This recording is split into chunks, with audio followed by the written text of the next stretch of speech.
You might walk past it every morning, a plant by your front door that looks harmless, maybe even beautiful. But what if that plant wasn't just sitting there? What if it was sending a message you never meant to deliver? In Feng Shui, your front entrance is more than just a welcome mat. It's a threshold. It's the place where opportunity, energy, and support either walk in or turn away. And here's the truth most homeowners never hear. Certain plants, no matter how stylish or popular, don't just block good energy, they attract something else entirely. Restless energy, heavy emotion, and in some cases, yes, spirits, not the horror movie kind, but the kind you feel when the air shifts for no reason, when your home feels unsettled even though everything looks fine. When money slips through your fingers, conversations turn sharp, or sleep never feels deep. That's not superstition, that's space out of alignment. And here's where it gets even more unsettling. Many of the plants that disrupt this flow are also the ones we've been told to admire. Cactus, ivy, bonsai, they show up in design magazines, celebrity homes, and Pinterest boards. But energy doesn't care about trends, it cares about truth. And the truth is, some of these plants are quietly shutting down your luck, your peace, and your protection. In this video, we're not just naming names. We're breaking the silence around what's been quietly draining your home's power and how to reverse it. If you've ever felt like your life keeps circling back to the same stuck place, or like your front porch feels off, no matter how many times you redecorate, this might be why. So step outside with fresh eyes, and let's begin at the place where everything either opens or closes, your door. Segment 1, the sharp one, cactus. You bought it because it was low maintenance, because it looked sleek, sculptural, even a little edgy. Maybe you saw it in a minimalist home tour online, perched beside a clean white wall. A cactus, small, simple, no fuss. But here's what no one tells you: what looks clean can carry tension. What sits quietly can still speak. And a cactus, especially one placed at the entrance of your home, is never silent. In Feng Shui, energy flows like a conversation. Every object by your front door becomes part of the first impression your home sends to the world. To opportunity, to love, to wealth. And a cactus, it says one thing over and over again: stay away. Those spikes, no matter how subtle, give off what we call attacking energy. The kind that's jagged, guarded, closed. It's not just about appearance, it's about posture. A cactus doesn't open, it doesn't invite, it braces itself. And in doing so, it teaches your space to do the same. Maybe you felt it without realizing it. Arguments that start over nothing. Money that comes in but slips away. Clients that cancel. That vague tension you can't explain, but you feel it when you pull into the driveway. That's not your imagination. That's a tone being set. One that says, do not enter. You might be thinking, but it's just a plant. It's not. Not when it sits at the mouth of your home, the very place energy first steps in. I once worked with a couple in Arizona who had 2 perfect barrel cacti flanking their front path. Beautiful, balanced, sharp. Within months, their teen sons were constantly bickering. The father lost a major contract. The mother developed tightness in her chest. Doctors found nothing wrong, but I asked them to move the cacti to the edge of their yard and replace them with soft, rounded palms. 2 weeks later, the arguments eased. Her chest pain stopped, and new work opportunities came in. That shift didn't come from luck. It came from removing an energetic block they didn't even realize they'd placed there.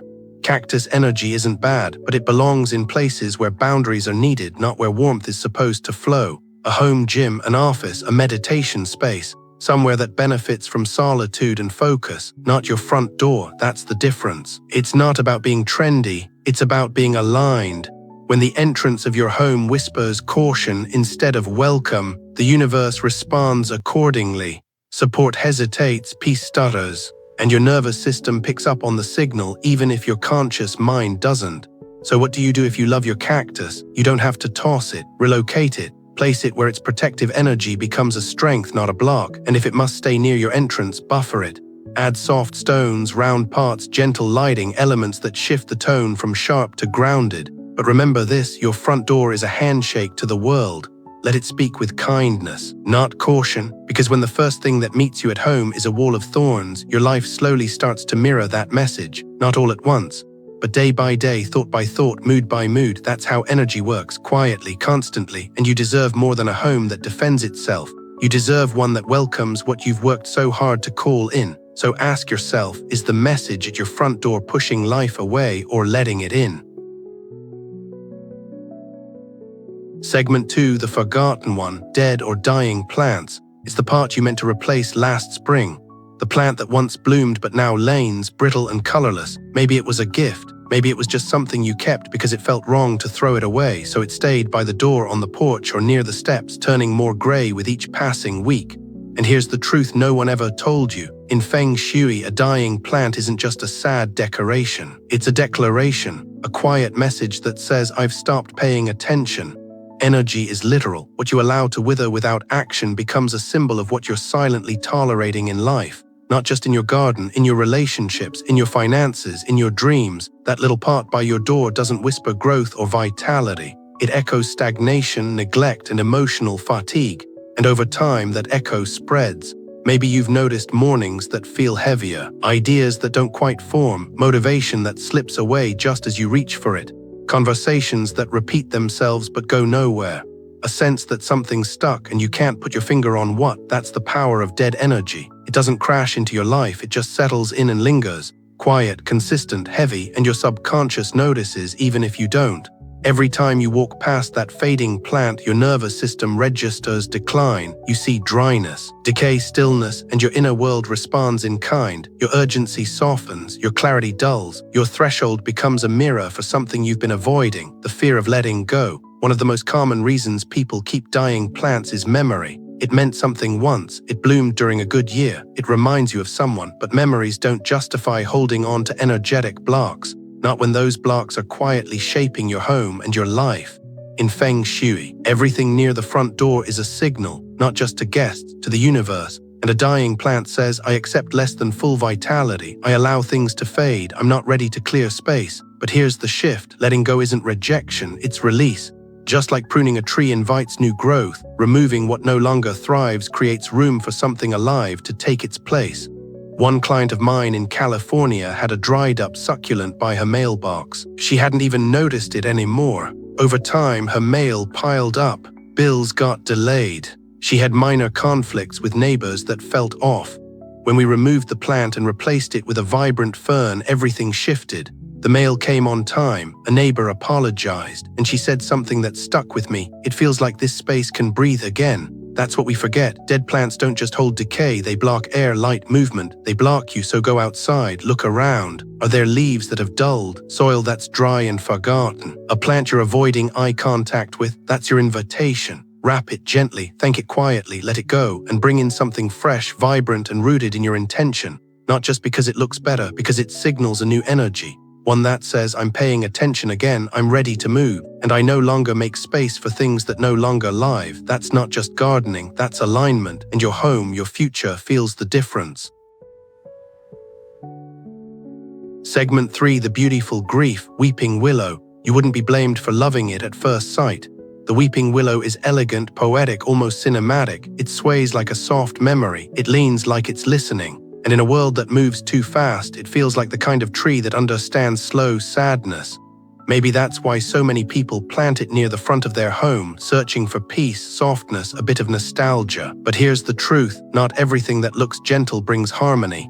And in Feng Shui, the weeping willow tells a story your home might not want to carry. Its branches don't rise, they fall. Its posture doesn't open, it folds. And its energy, it leans toward grief, emotional depletion, and slow, subtle surrender.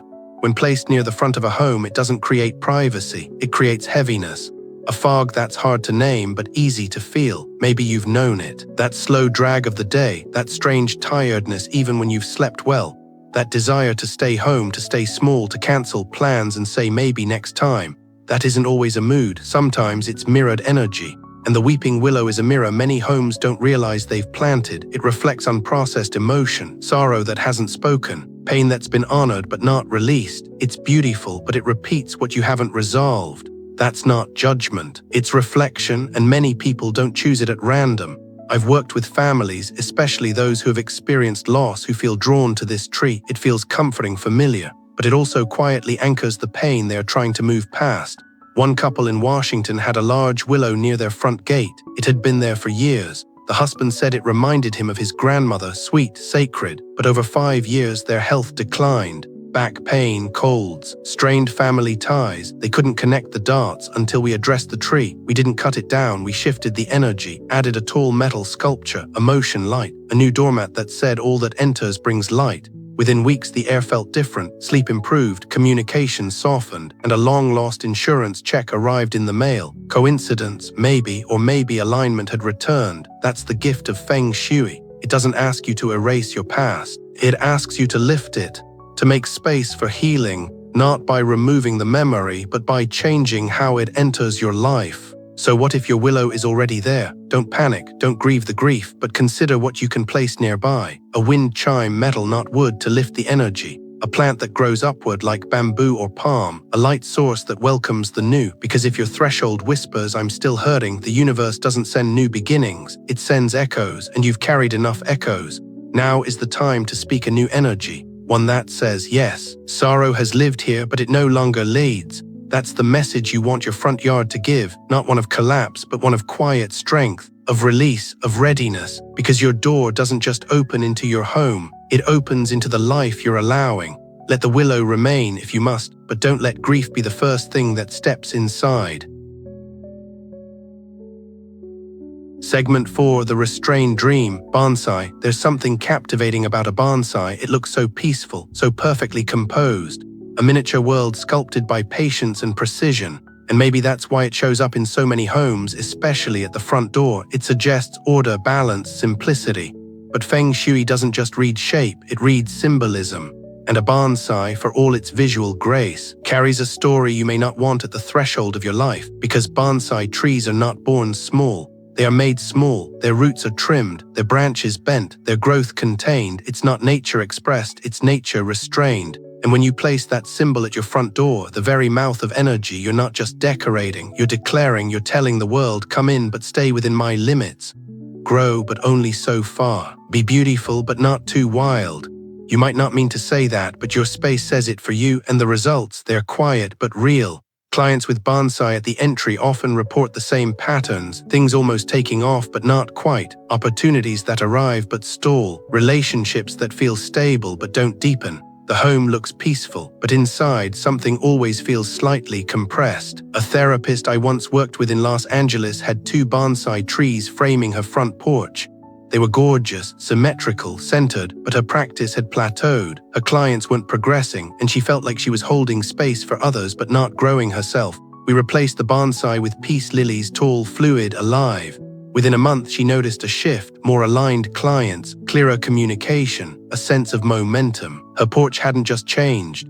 Her practice had. That's the unseen layer of Feng Shui. It's not about plants, it's about posture. What is your space bowing to? What is it trying to control? The front entrance of your home is not the place for constriction, it's the place for movement, invitation, and flow.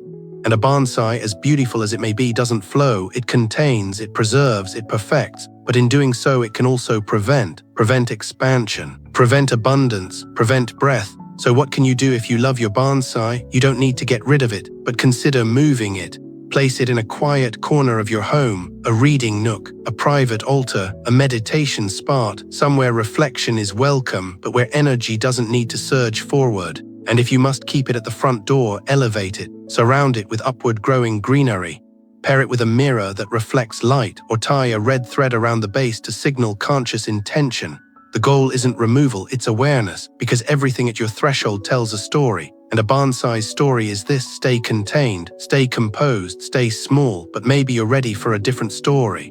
One that says, I'm no longer trimming my own roots to be palatable. I'm no longer shaping myself to fit someone else's shelf. I'm no longer afraid of growing wild. Your dreams don't need to be miniaturized to be beautiful, and your home doesn't need to bow to silence to be calm. Let your front door speak of growth, of strength, of motion. Let it rise, and let go gently of what you thought peace had to look like. Segment 5, the energy tangler, ivy and creeping vines. At first glance, it feels charming. Ivy climbing a brick wall, vines curling around a post. It's the kind of scene you see in storybooks or country homes, something timeless, even romantic. It softens hard edges, makes a space feel lived in. But in Feng Shui, ivy and creeping vines tell a different story. One of boundaries lost, energy tangled, and direction blurred. Energy moves best when the path is clear, when the entrance is visible, when edges are honored. But ivy doesn't honor edges, it erases them. It doesn't grow upward by strength, it clings. It doesn't bloom freely, it coils. And over time, what looks poetic can become suffocating. Homes with ivy growing near the entrance often report something similar: a sense of confusion, decision fatigue, a cycle of getting close to change but never quite crossing the line. It shows up in the little things: forgetting where you put your keys, starting 3 things at once, finishing none, feeling scattered, then guilty for not being more focused. It shows up in relationships too: blurred roles, crossed lines, tension that slowly wins itself around connection. That's not a coincidence, that's environmental reflection. One client in Georgia had vines wrapped around the columns of her front porch. They were lush. She thought they gave the house a storybook vibe, but she also felt constantly drained. Her kids fought more. Her husband became avoidant, and she said something that struck me: "I feel like I'm holding everything together with invisible thread." We removed the vines, planted vertical, clean-lined bamboo in their place, and added a wind chime above the doorway to restore clarity. Within weeks, her mood shifted. Her mornings felt lighter. Her family stopped stepping on each other, literally and emotionally. Because energy needs structure. It needs space to breathe and a path to follow. Vines create confusion. They blur start and stop. They sneak into cracks. They make it harder for energy to know where to enter and how to leave. Your home's entrance should be open, confident, well-defined, not tangled, not crawling, and certainly not hidden behind something that looks beautiful but constricts behind the scenes. This isn't just about plants, it's about permission. Permission to be direct, to move clearly, to be seen, to let life find you without detour or delay. If you love the look of ivy, that's okay, but let it grow where it won't interfere with your energy path. Along the side fence, the back garden, a trellis far from the entrance, and make sure the path to your front door is obvious, unobstructed, and uplifting. Because if life has to weave through a maze to get to you, it may give up before it arrives. Energy follows design, and your design should say, "I'm here, I'm open, I'm ready," not hidden, not entangled, not blurred at the edges. You deserve a life with clean lines, clear vision, and no more twisting through patterns that no longer serve you. Let your walls breathe, let your doorway speak clearly, and let the vines unwind so your life can too. Segment 6, the whispering intruder, insect-attracting plants. It doesn't slam doors or break windows, it doesn't arrive loudly. This kind of disruption slips in quietly, on wings, on legs, through the scent of a certain plant. You might not notice it at first. A few gnats around the porch light, a trail of ants near the steps, a buzzing that seems louder than it should be. But what's small, when repeated, becomes energy. And insect-attracting plants, whether sweet-smelling or sticky-leaved, can be magnets for that subtle chaos. You might think it's just nature, and you'd be right. But Feng Shui teaches us to ask a deeper question: what kind of nature are you inviting to your threshold? Your front door isn't just a passageway, it's a boundary, a filter. And when the space around it welcomes what buzzes, swarms, or feeds off decay, it begins to shift the emotional tone of your entire home. People often dismiss it. A mosquito here, a wasp nest under the eaves, a little fly that never quite leaves the fruit bowl. But these things build up. They unsettle your nervous system. They shorten your breath. They create low-grade irritation, the kind that never fully peaks but never disappears. You find yourself more reactive, less patient, more easily distracted. A little off, not enough to scream, but enough to sting. One family in Texas had flowering shrubs outside their front windows, beautiful in spring, but by midsummer, bees, wasps, and gnats were constant visitors. The mom said it felt like the house hummed with tension. Kids couldn't focus on homework, her partner became withdrawn, and small decisions felt exhausting. We replaced the shrubs with rosemary and lavender, fragrant but grounding. The shift was immediate: fewer pests, less buzzing, more stillness. That's not just landscaping, that's energetic hygiene. Because insect-attracting plants don't just feed bugs, they feed low-vibration movement, distraction, hyperactivity, scatter. And the more that surrounds your entrance, the more your daily life begins to mirror that state. The front door should be protected, not by force, but by clarity. It should invite in what supports you and filter out what drains. And insect energy, while natural, is not always neutral, especially when it becomes constant, especially when it surrounds the space that sets the tone for everything inside.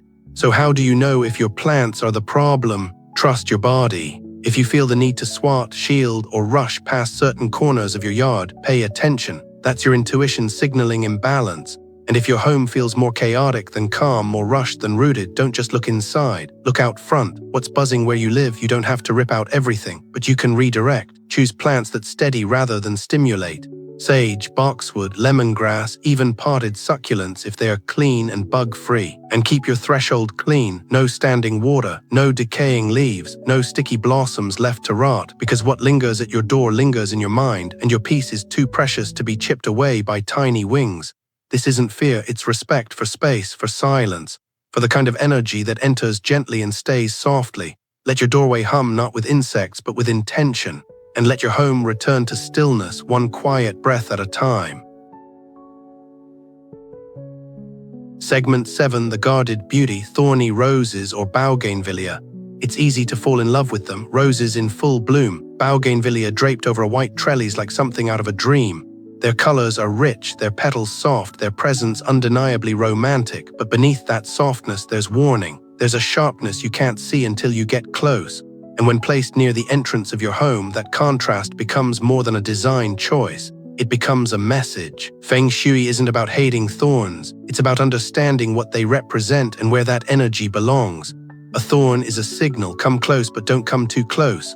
Admire me but don't trust me, beautiful but guarded. That kind of energy might be perfect for a garden path, a fence line, even a private space where boundaries are sacred. But at the front door, the most public, most welcoming part of your home, it sends mixed signals. And mixed signals don't invite peace, they create tension. Visitors may not name it, but they'll feel it. You may not recognize it, but you'll live in it. The most common feedback I hear from homes with thorny plants at the entrance: interpersonal friction, small arguments, defensiveness that flares up fast, a sense that love lives there, but it walks on eggshells. One woman I worked with in California had a stunning bougainvillea arching over her entryway. It was breathtaking, but she said her teenage daughter barely spoke to her anymore. Her partner seemed cold, and she herself was constantly tired, emotionally tired. When I asked how often she walked through that arch, she paused and said, "Only when I have to, it scratches me." That wasn't just physical, that was energetic. Your home's entrance should feel like a soft inhale, not a tight chest, not a flinch, not a subconscious bracing every time you arrive. And while roses and bougainvillea are undeniably beautiful, they carry emotional posture. A subtle message that says, look, don't touch, enter but protect yourself. Love but expect pain. That may not be your story, but if that's what lives at your door, it may be what you're unintentionally repeating. You don't need to dig them out in panic, but you do need to ask, what energy do I want life to feel as it enters? Do I want beauty that comforts or beauty that warns? Do I want a path that says, I'm open, or one that says, step carefully? You can soften thorny plants with intention. Add gentle lighting. Place smooth stones beneath them. Install a wind chime that sings instead of stings. Introduce contrast, lavender, ferns, anything that speaks of safety and ease. And if your doorway is already a mix of love and tension, consider whether those plants are echoing your inner landscape. Sometimes we choose what reflects what we've lived through. Protection, caution, defense. But you're allowed to write a new chapter, one where the door opens without resistance, one where love arrives without needing to brace itself. A thorn has its place. It teaches us boundaries, it protects what's tender, but when it guards the entrance, it can keep out what we're longing to let in. So look again at your front step. Is it beautiful but closed? Does it say, I bloom or I warn? You get to decide, and whatever you choose next, let it be an invitation. Final, you don't need to be afraid of plants, you just need to listen to what they are saying. Every object in your home, especially at the front door, tells a story. Some speak of welcome, some whisper warning, and some, without you realizing, have been repeating old messages you no longer want to live by. This isn't superstition, this is pattern. Energy follows structure, emotions follow space.